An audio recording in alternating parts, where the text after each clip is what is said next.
How would you like a 15% discount to my daily email, the stack of stuff, the show notes, discounts to the conference, all of that? All you need to do is text the word show to 33777. You'll get the annual subscription with a 15% discount to my daily email. You'll get the stack of stuff, the links to the show notes, discounts to the conference, and so much more. All you have to do is text the word show, SHOW, to 33777. Text show to 33777.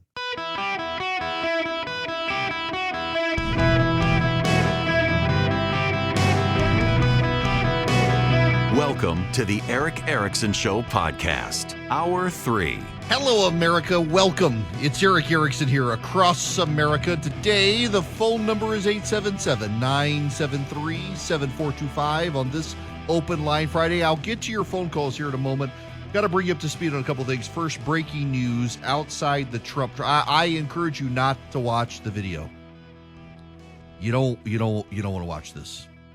A man has poured gasoline on himself and lit himself on fire and is melting to death outside the courthouse in New York. We don't know anything about why he did it or who he is. We have no idea. No apparent sign of protest ahead of time. He did it behind the cameras at CNN. We assume he wanted live television coverage. We can assume the man was crazy. We have no idea why he did what he did, but he has, if he's not dead yet, he's going to be. They struggled to get to him because of the police barricades, needed fire extinguishers to get to him. It's brutally graphic. I couldn't stomach watching too much of the video. You don't want to, but it has happened. Just remarkable. Other news that I got to bring you up to speed on is twofold. Joe Biden, and this is what frustrates me about so many people on the right now is it's like Charlie was saying, it's carnival barkers to the seals. They're throwing the fish at you as the seals when you go art and clap and you're not learning anything. You're not actually understanding what's going on. They're just telling you what you want to hear, so you clap at them and keep coming back for more. And it frustrates me so much. There is a perfect example of this right now. I have had callers to the program that they called to ask this question, and I've gotten emails from people sending me the story that Jose Ibarra, Laken Riley's murderer, has been released from prison, according to the story, and it is not true. It is not true. He is in prison in Georgia right now. But a poorly written story from the Washington Times has provoked a bunch of online conservative influencers to claim that the Department of Homeland Security has released Jose Ibarra, Laken Riley's murderer, from jail. It is not true. Alejandro Mayorkas, the Secretary of Homeland Security, was being questioned by Josh Hawley in the U.S. Senate yesterday. Mayorkas said the reason Jose Ibarra was released by the Department of Homeland Security when he crossed into the country in 2022 was because the detention facility was overcrowded. He was deemed not a threat, and they let him go. What these hucksters and charlatans and frauds are doing today to get you enraged and whip you into a frenzy is they've selectively quoted him to make it sound like Jose Ibarra has been released overnight by Homeland Security. It's simply not true. Homeland Security has no control over Georgia's state laws. Georgia has imprisoned the man and charged him with murder. He's still in prison. I'm so mad at my own side about this sort of stuff because this level of dishonesty is beneath people on the right, and yet they're doing it because they want clicks. They want clout. They don't care that they're lying to you, and they may not even know it. They should know it. They should do a better job. But they just want clicks. They want clout. They want fame. They want fortune, and you, being angry, drive them to it. There are times you need to be angry. But I just think this perpetual state of keeping people mad at the world is nonsensical. There are times for it, though. And one of those times is one of the policies the Biden administration has decided to deploy right now, which I think is a horrible idea that is, again, it's why we need to win the election in November, and we're not going to do it by being crazy. Joe Biden has just limited oil drilling across 13 million acres of Alaskan Arctic. For perspective, it's about 10% of the total land owned by the United States. Future oil and gas drilling will be limited across more than 13 million acres of the National Petroleum Reserve, Alaska, the nation's largest expanse of public land under a sweeping Biden administration plan aimed at protecting sensitive ecosystems and wildlife. The Interior Department's final rule represents one of President Biden's most significant steps to curb fossil fuel development on federal land. It could help the president's reelection campaign, court young voters, a key Democratic constituency, after many youth climate activists criticized the administration's approval of a massive drilling project on Alaska's North Slope last year. In a separate move, the Interior Department announced Friday it will block a controversial road crucial to operating a planned copper and zinc mine in northern Alaska, saying it would threaten indigenous communities and fragment wildlife habitat. Together, the two decisions are aimed at safeguarding some of Alaska's last wild places from development. This is crazy. You know, a lot of the oil and gas companies, they've already got their leases and permissions, and what Biden is doing is essentially retroactively prohibiting them from doing their drilling. It's not going to impact ConocoPhillips, which has already begun development, but other oil and gas companies, it is. And they permitted and agreed to the copper and zinc mine. And now they're saying you can have the mine, but you can't have the road to carry this stuff out.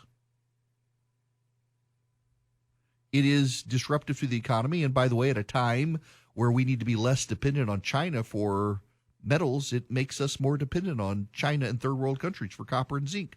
We could supply our needs and meet our needs ourselves, but Biden is undermining our national security to placate the crazies in the climate change community, to try to get their votes for November. At the same time, the Biden administration has decided to alter Title IX guidance.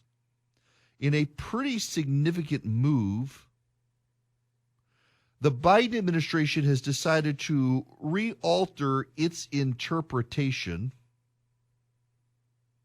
of Title IX to say that sex in Title IX, references to sex, actually means gender identity. Remember, it used to be that sex and gender were different things, but now he's treating gender identity as sex and saying that if a man identifies as a woman, that man is eligible under Title IX to things that benefit women in sports. So men can use women's locker rooms. Men are now eligible for women's scholarships, and men are now eligible to play on women's sports teams. And if you prohibit it, you will be denied federal funding. It's a massive reinterpretation of Title IX by unelected bureaucrats done at the behest of Joe Biden. This is why elections matter. It's why we got to win in November. It's why we got to stop this nonsense. It's why we've got to roll it back. Also, I think that this is one of those things that continues to hurt the Democrats with working class and middle class voters. You know, Hispanic and black voters are demographically the groups least down with transgenderism. And telling a black mom that your daughter has to compete against a boy for a women's scholarship is not going to help you win that mom's vote. Telling a man that your daughter has to see men's body parts in their locker room is not going to help you with the dads. It placates the wokes. It placates a small number of people who are have deep pockets to fund Joe Biden's campaign. That's all it does. It placates the Catherine Mayers of the world at NPR and nobody else. But they're playing to build a coalition of crazy to get Joe Biden elected. And they're hoping that people on the right out-crazy them and turn people off. We cannot afford to out-crazy the left. And there are too many people on the right who want to out-crazy them, who want to steer you to craziness so that you no longer relate to the middle class and the working class and the stay-at-home moms and the suburban families, that you go on your tirades about nonsense in Washington and speak in ways that nobody understands in the way the wokes do.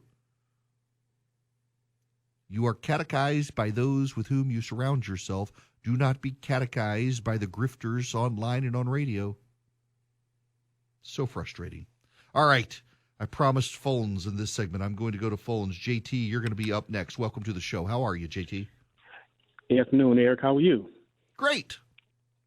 Yeah, Eric. I guess you and I both. I mean, I'm fired up today. I was listening to another, conservative radio host I usually listen to before I listen to you, and it's about the protesters, the pro-Hamas and pro-Palestinian. It's like, I don't know, Eric. Where are the parents of these young college students at? You don't hear from them.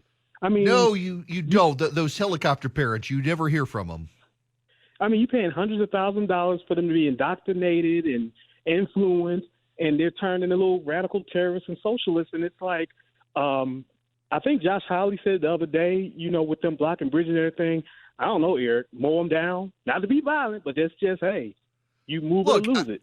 I think if you're blocking a bridge and someone throws you off the bridge because you're blocking their traffic, that person should not go to jail or be sued because you blocked their way to work and you essentially forcibly detained them by blocking the traffic. And I think if you get the traffic moving fast enough and accidents happen, well, you're the idiot who got out in the middle of fast moving traffic to try to block them for the Palestinian cause. Accidents happen, buddy.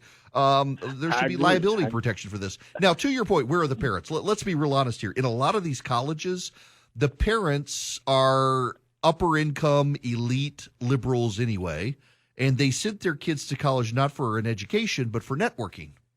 Many of these Ivy League kids, I experienced this in my professional career where I was on television against people who went to Harvard and Columbia and Yale and Dartmouth and the like. And I thought, oh my gosh, they're going to be so much smarter. They were blithering idiots, these people. They had a privileged educational existence where they got to network and be in the clubs and the secret societies to get their doors open, to be able to get jobs, but they're profoundly idiotic people.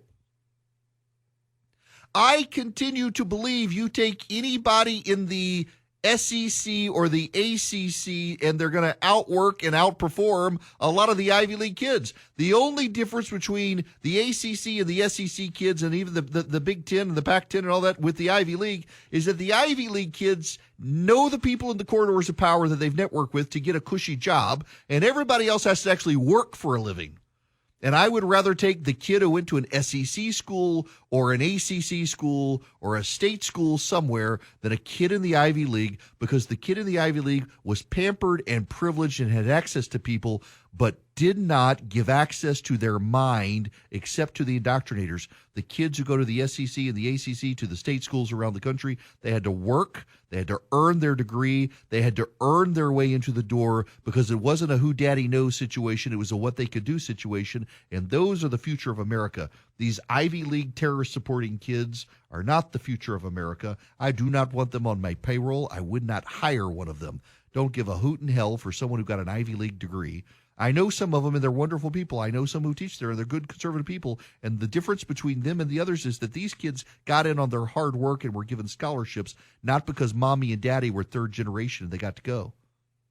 And they themselves have an abiding hatred of the Ivy League because of the contempt these Ivy League progressive idiots showed them, because they got there on their own merit, not on mommy and daddy's connections. It's offensive to me, and honestly, it's why I'm more and more in favor of taxing the endowments of the Ivy League. Begin to break that up. Get rid of the student loan program so that kids can't get student loans. They got to work to go to college. That'll bring down the price of college, and tax those endowments. Shut down the Ivy League. These schools began as seminaries. All the Ivy League's colleges, they began as seminaries for religious institutions, and they are ending their lives as seminaries for institutions. They were seminaries for the Presbyterians or the Anglicans or the Methodists, and now they're all seminaries for the terrorist segment of Boko Haram. Hello there. Welcome. It is Eric Erickson, 877-973-7425. Let's go to Chad. You're up next. Welcome. Hey, Eric. Long-time fan. I've always wondered a question, especially when McCain was running. There's a movie out there from the 80s called Brewster's Million. You ever heard of it? I love that movie with Richard Pryor, yeah. Yeah. He did a campaign for none of the above. Well, what if we were to do that with Trump and Biden? Everybody vote none of the above. Okay. All right. Do you know a guy in Texas has legally changed his name to none of the above and gotten himself on the ballot in at least Texas, but I think a couple other states as well? Oh, that's what your call screener meant. Yeah. Some guy literally changed his name to none of the above, and is trying to get his name on the ballot. That guy may win. I mean, it really is remarkable to see what's going on, the level of contempt with people. You know, I'd like even here. I did an event with listeners in Jacksonville on Tuesday night at WOKV. Did one with WDBO last night here in Orlando, and the number of people who come up and say, "Look, I'm going to vote for," every single one of them was Trump, but my gosh, I'm not enthusiastic about either one. I just feel like I got to. I wish there was someone better. I think there are also a lot of people out there who are going to say, you know, I don't know that I'm going to pull the trigger. Maybe I'm going to sit it out. Or I just think you're going to see some people who think the only way I can register my disgust with both parties is to not vote on that line. And maybe everyone sees how many of us refuse to vote, and there'll be a wake-up call. Your choice whether you do that or not. I do think that some people are going to do that. And I mean, then you got, like, you see the Marjorie Taylor Greenes of the world get elevated into positions of clout within the GOP, and you wonder what the heck is going on. How did the Republicans get as many crazies as the Democrats? That we used to laugh at them for having Cynthia McKinney and the like of, and then AOC and the squad, and now suddenly the GOP has Marjorie Taylor Greene. And by the way, they'll leave her alone. I think some of them are trying to lure her to run for the Senate, where they know she'll be beat. I think she can stay in the House forever. Her district up in Rome, Georgia, is the heart of her district. They love her up there. You drive up there, everybody puts signs in the yards for her that they like that she's a rabble rouser. I will tell you, I talk to small businessmen in her district all the time, and they get so frustrated with her because they think the constituent service out of her office is terrible. They got to go to Barry Loudermilk or other Republicans if they need help from Congress, because they just don't think her constituent service is great. But as long as she performs for the people and gives them entertainment, they'll keep getting her elected. The question is what the rest of the GOP does. Do they elevate her? It's the media elevates her. Notice how the media tries very hard not to elevate people like Alexandria Ocasio-Cortez very much, or others, but they love to elevate people like Marjorie Taylor Greene to define the whole of the GOP. And nobody in the GOP does anything about it. All right. We got to move on. Before we do, Hillsdale College, let me tell you about Imprimis. I've been reading it since I was in law school. It is completely free. I have never paid a penny for Imprimis, and neither will you. It's part of the education mission of Hillsdale College that you can subscribe to. Eric, E-R-I-C-K, ericforhillsdale.com. You go to ericforhillsdale.com, put in your contact info. They will start mailing it to you every month. It is the leading conservative thoughts from the leading conservative thought leaders in the country delivered to your mailbox every month. Heather McDonald, Chris Rufo, Larry Arnn, so many more in Imprimis every month. It is intellectual stimulation. It's also easy to understand. I mean, you know, the one great thing about conservatives is we tend not to use all the highfalutin rhetoric that the left does to mask their idiocy. We just speak in normal people language, and it's easy to understand, but also great thought-provoking ideas that make you think. It's great intellectual stimulation for your brain. It's free from Hillsdale College, part of their education mission. You go to Eric, E-R-I-C-K, ericforhillsdale.com, put in your info, get Imprimis. It comes every month to your mailbox, and you will never pay a penny for it. You can begin your relationship with Hillsdale College and Imprimis by going to ericforhillsdale.com. ericforhillsdale.com.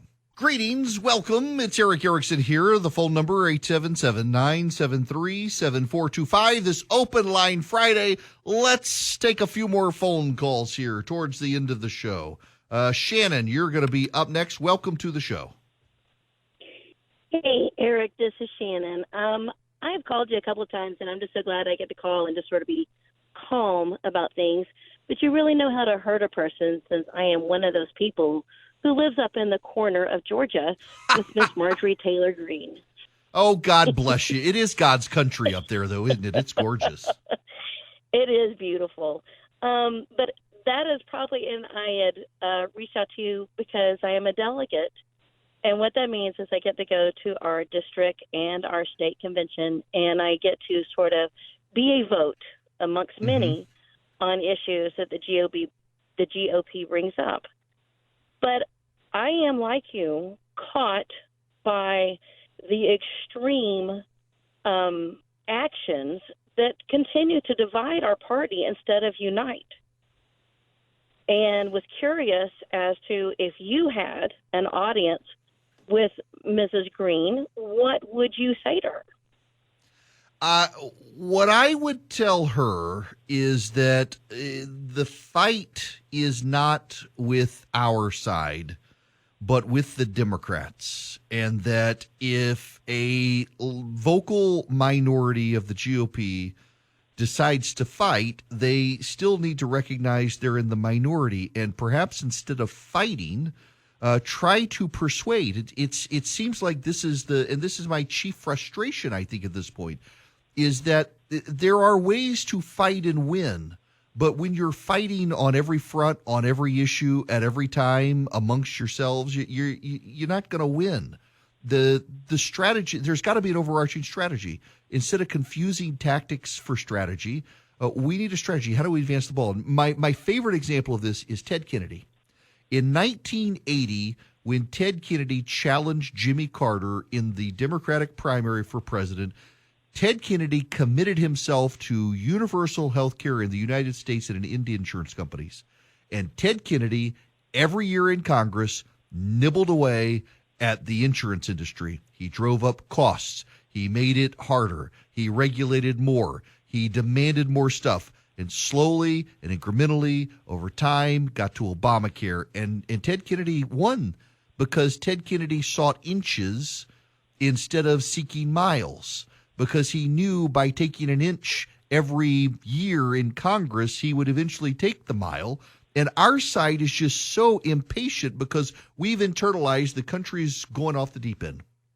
And I agree, the country's headed in the wrong direction. We're headed towards a fiscal cliff. But I also know that if we try to take a mile, we're not going to get an inch. But if we try to take an inch or a foot or a yard instead of a mile, we might get half a yard instead of a full yard. We might get half a foot instead of a full foot. We might get half an inch instead of an inch, but we're going to get something. And Marjorie and Matt Gaetz and some of the others, it's all or nothing for them. And that's not the way the Congress has ever worked. And for those of you who say, well, the left keeps winning, the left keeps winning because the left has been taking inches for years, and the right has refused every opportunity given to take an inch. The last time the right was willing to take an inch was sequestration in 2013, and it was real-world cuts to government. Not cuts to the future growth of government. It was actually cuts to current government. It brought down the size and scope of the federal government.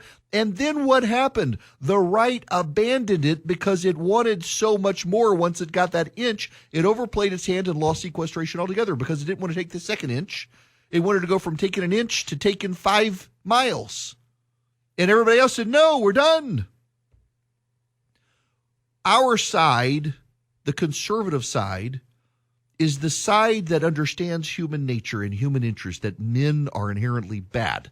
Now, that sounds bad to outsiders, but we know men are sinners. I am a conservative because I want as few sinners in charge of me as possible. The left believes mankind is a blank slate and everybody's naturally good, and it takes perversions of the soul over time to twist them. No, we know mankind starts out as sinners, and so we should be restraining them and therefore restraining government. But then the right has lost its patience to fight. You get, what does conservatism conserve? Well, you got your Second Amendment rights, don't you? We got rid of Roe v. Wade, didn't we?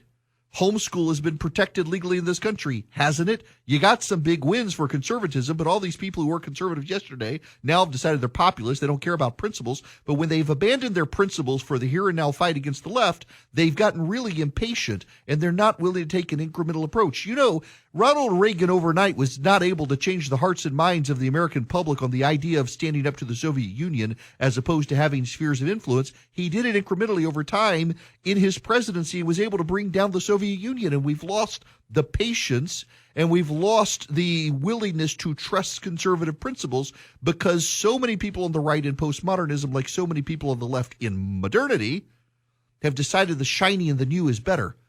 But I got to tell you, I think they're wrong. And I can tell you exactly how I think they're wrong. And in fact, let me read for you something that I think some of you will know, something familiar so that you understand. Vanity of vanities, says the preacher. Vanity of vanities, all is vanity. What does man gain by all the toil in which he toils under the sun? A generation goes and a generation comes, but the earth remains forever. The sun rises and the sun goes down and hastens to the place where it rises. The wind blows to the south, it goes to the north.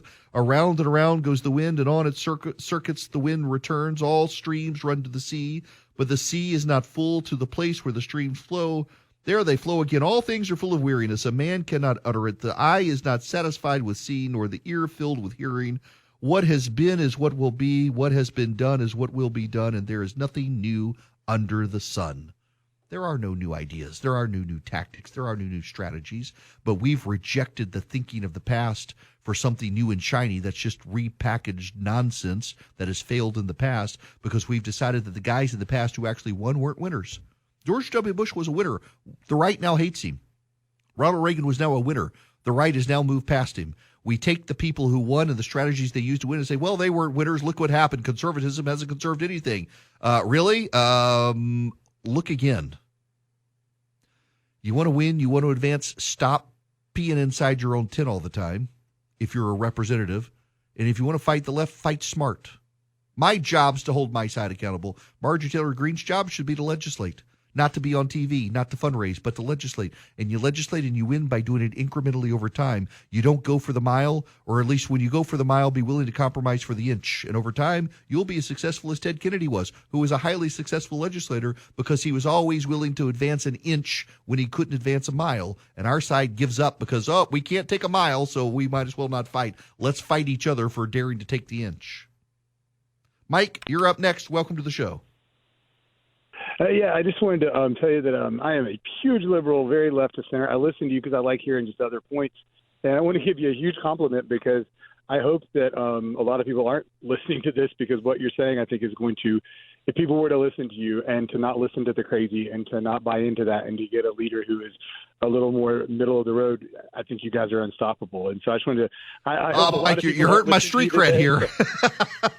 Yeah, I really, as a huge liberal, I tell you, I hope they're not listening to you because I think you have the absolute key to what would help the right take over in a lot of ways. And so I enjoy listening to you. We don't agree on a lot, but man, I appreciate you and you're smart as all. Okay. And, thank you. Mike, I got to ask you, do you have Netflix? I do. Okay. Have you seen Neil Brennan's stand-up comedy show called Blocks? No. Okay, all right. You need to this weekend if you can. So Neil Brennan was Dave Chappelle's co-writer and producer. Great guy and a hilarious comedian. He's actually got a new show out on Netflix, but he's got this one on called Blocks, his last one. It's very cerebral comedy, and this is a guy who is very open about his struggles with depression. But he says there's a great game you could have on for liberals. He says, you come in if you're a conservative, you come and say, hey guys, I'm conservative. Someone cracks you a beer, says, hey buddy, welcome to the conservative movement. Somebody comes in and says, I'm a liberal. Then everybody says, we'll see. He says, this is a great game you could have. Quick, Muslim hands you a backpack at the airport. How liberal are you? That's awesome. I'm definitely. You really got to watch it. And he's like, so the guy says, listen, I'm clearly a liberal. Wire glasses, pasty thin. I'm a liberal. But you got to really, I recommend it for you. Yes, Mike. Thanks very much. Have a great weekend. All right, thank you. Mike's calling it. So it's Neil Brennan. It really is. It's how liberal are you? You know, honestly though, the right is kind of moving towards that, where it's no longer enough that I'm a conservative. I don't want to grow the government. Well, how conservative are you? Are you really on our side? So there's the story in the Old Testament about the shibboleths. I used to take for granted people knew the story, but this isn't a theological point. Just bear with me here. So the Israelites could make the shh sound. The Philistines, or the people in the Canaanite tribes, could not. They made the s sound. So the Israelites who had come out of Egypt, who had been there for hundreds of years, could say shibboleth. And the Canaanites could only say sibboleth.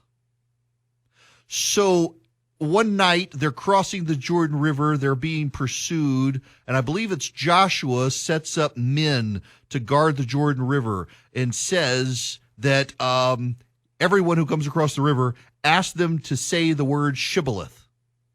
And if they can say shibboleth, let them pass. And if they say it, but they say sibboleth instead, kill them immediately. And that's how they are able to weed out those who are among the Israelites and those who are not. And shibboleth becomes the words we say to identify tribal identity.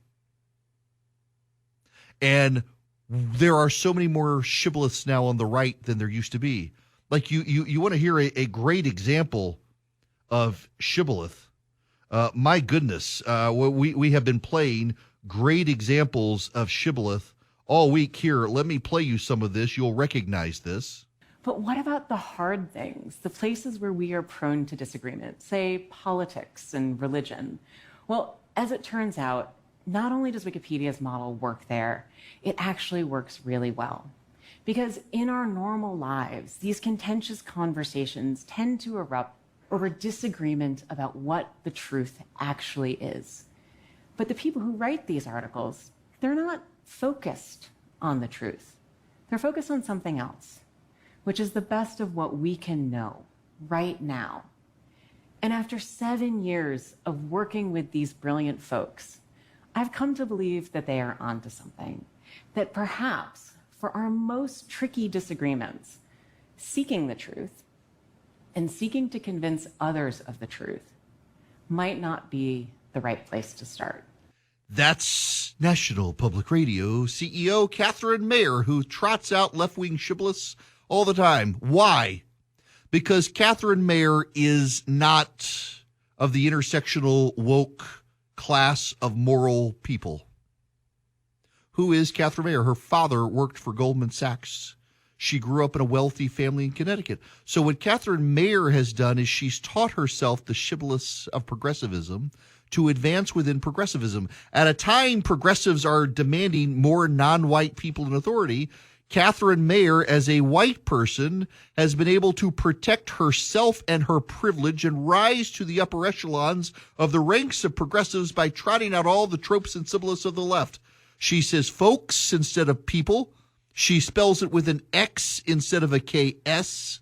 She talks about her privilege. She talks about white nationalism. She uses words like allyship. She embraces pronouns. She denounces people who fly in first class and says unironically she goes and sits in the back of the bus. She does all the things she's got to do to show tribally she's one of them. She uses the language of the shibboleths to avoid her own persecution from the left. Because keep in mind here, you can never be too progressive among these sorts of wokes. It goes back to the Neil Brennan thing. How liberal are you? Well, Catherine Mayer is keeping up pretenses to be the most woke of the wokes so that she, as a white, privileged woman, a daughter of a Goldman Sachs banker, can run NPR and claim to be an allyship with the intersectional classes that are shut out of upper echelons of society. It's all about using the right shibboleths. And sadly, too many people, too often now on the right, are using those shibboleths to try to advance themselves. And in the process of doing so, they're losing the ability to communicate with the middle class who aren't hyper zealots online. And we're losing the game and the language to be able to persuade the middle class because we've given up on trying to persuade. At this point, all we're doing is we're yelling to our crowd, telling them what they want to hear, throwing chum in the water, getting the seals to clap. In the meantime, we're dropping the ball on persuading the voters we need to win. I want to persuade you to go to Vision Computers today. If you're buying a computer, building a computer, Vision Computers can not only build you a cutting-edge, top-of-the-line computer, they can save you money in doing so. Instead of going to the one-size-fits-all big box store, or going to one of those online sites, you don't know what the GPU is, how much RAM do I need, anything like that. You go to Vision, they can save you some money, they can answer your questions, they can tell you what you actually need, what you actually want. They can spec it out based on your demands, and then they can be your tech support. It comes with the computer. You buy a computer from Vision Computers, then you get the phone number, and 15 seconds or less, you get your answer to how to use your computer. You got a question about it. You need email support, printer support. You call them at 404-COMPUTE or go to visioncomputers.com. But now here's the thing. Let's say you did go buy the one-size-fits-all computer and you got trouble with it and you don't know who to call. You don't have no nerds around to answer your question. For a low annual fee, Vision can become your tech support even though you didn't buy the computer from them. And if you're a business, it's $179 a year, not a month. And your employees get the phone number and they can call Vision and say, hey, I can't figure out how to do something on my computer. Faster than a Google search, Vision Computer can answer their question so that they can be a productive employee instead of worrying about their computer. 404-COMPUTE, 404-COMPUTE, or visioncomputers.com. If you call them at 404-COMPUTE and you tell them I sent you, you're going to save even more money. We're continuing to watch this breaking news situation where the individual in, outside the courtroom in New York, he set himself on fire. People are beginning to speculate on his identity stuff. I'm not going to give you that stuff because it's not yet confirmed, and I don't want to trot out a bunch of stuff that may not be true. What we do know for certain is a man set himself on fire in New York City behind CNN's cameras so he would be caught live and self-immolated. We are continuing to watch this development. In other big news, it is now confirmed the House is tying its TikTok legislation to the Ukraine-Israel funding, and Senate Democrats have said they will accept the change. The Mike Johnson-backed legislation says that TikTok, instead of having to be sold within 6 months, will have to be sold within 9 months with a possible 3-month extension to make it a full year. Maria Cantwell, the Democrat in charge of the Senate Commerce Committee overseeing this, said she would accept a change given the complications of transfer and negotiations for a seller for TikTok US. But it appears the House will tie the TikTok sale legislation to the Ukraine-Israel funding in a way that the Senate will not be able to strip it out. And the Senate Democrats are saying they will accept that. So TikTok, within the next week, will have to find a new buyer. Elon Musk has now come out and said, I think it's wrong to force TikTok to shut down in the United States.